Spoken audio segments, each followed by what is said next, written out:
بسم اللہ الرحمن الرحیم۔ ہم برزخ کے بارے میں کیا جانتے ہیں؟ قرآن پاک میں اس کا لفظی معنی پردہ ہے یا وہ رکاوٹ جو دو چیزوں کے درمیان کھڑی ہو اور دو چیزوں کو ملنے نہ دے۔ اللہ تبارک تعالیٰ نے برزخ کا لفظ قرآن پاک میں 2 بار استعمال کیا ہے۔ سورہ رحمان میں اللہ سبحانہ تعالیٰ فرماتے ہیں، اس نے 2 سمندروں کو روا رکھا کہ وہ آپس میں مل جائیں، ان کے درمیان ایک پردہ ہے جس سے وہ ہرگز نہیں گزر سکتے۔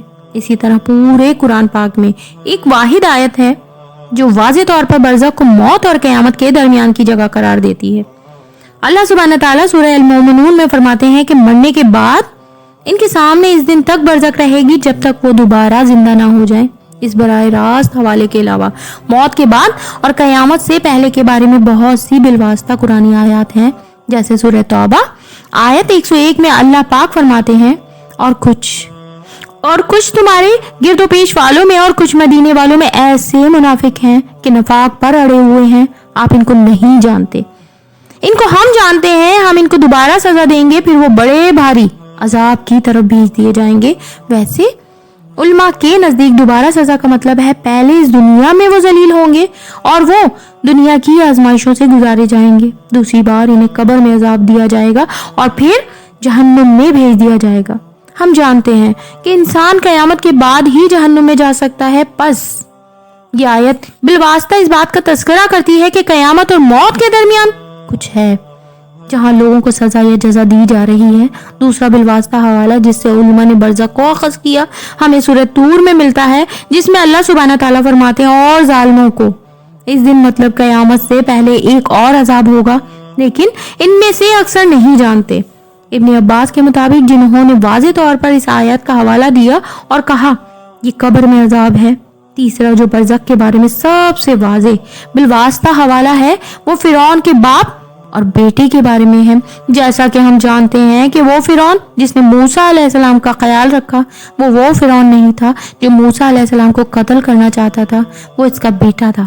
چنانچہ جس فرعون نے موسیٰ علیہ السلام کو اپنایا تھا وہ مر گیا، اور اس کے بعد بیٹے کے اقتدار میں آنے کے بعد موسیٰ علیہ السلام نبی بنے اور اس فرعون کے پاس بھیجے گئے۔ اللہ تبارک تعالیٰ سورہ غافر میں فرماتے ہیں کہ فرعون کے خاندان باپ اور بیٹے کو سخت عذاب ہوگا، انہیں ہر صبح و شام جہنم کے قریب لایا جاتا ہے اور قیامت کے وقت کہا جائے گا جہنم کی آگ میں داخل ہو جاؤ اور بدترین عذاب میں مبتلا ہو جاؤ۔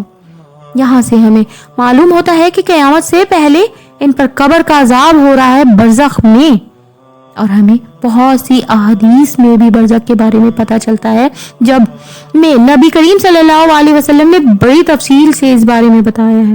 حضرت ابو ہریرہ رضی اللہ تعالیٰ عنہ سے ایک خوبصورت صحیح حدیث مروی ہے کہ جب فرشتے اور نیک روح کو اہل ایمان کی ارواح کے پاس لاتے ہیں تو انہیں ایسی خوشی ہوتی ہے جو گمشدہ شخص کے لوٹ کر آنے سے بھی بڑھ کر ہوتی ہے، اور وہ اسے دریافت کرتے ہیں کہ فلاں آدمی یعنی جس شخص کو وہ لوگ دنیا میں چھوڑ گئے تھے اب وہ کس طرح کے کاموں میں مشغول ہے۔ پھر وہ ارواح سے کہتی ہیں کہ تم ابھی ٹھہر جاؤ، اس کو چھوڑ دو، یہ دنیا کے غم میں مبتلا ہے۔ یہ روح کہتی ہے کیا وہ شخص تم لوگوں کے پاس نہیں پہنچا؟ وہ تو مجھ سے پہلے ہی مر گیا تھا۔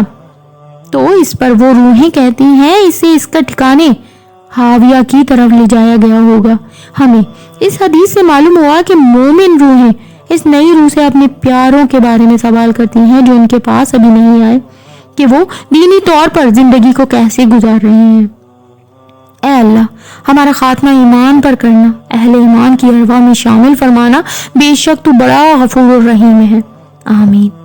آج کا یہ سفر آپ کو کیسا لگا مجھے کمنٹ میں بتانا بالکل نہ بھولیے گا، اور یوں ہی میرے ساتھ چلتے رہنے کے لیے مجھے سبسکرائب کر لیں۔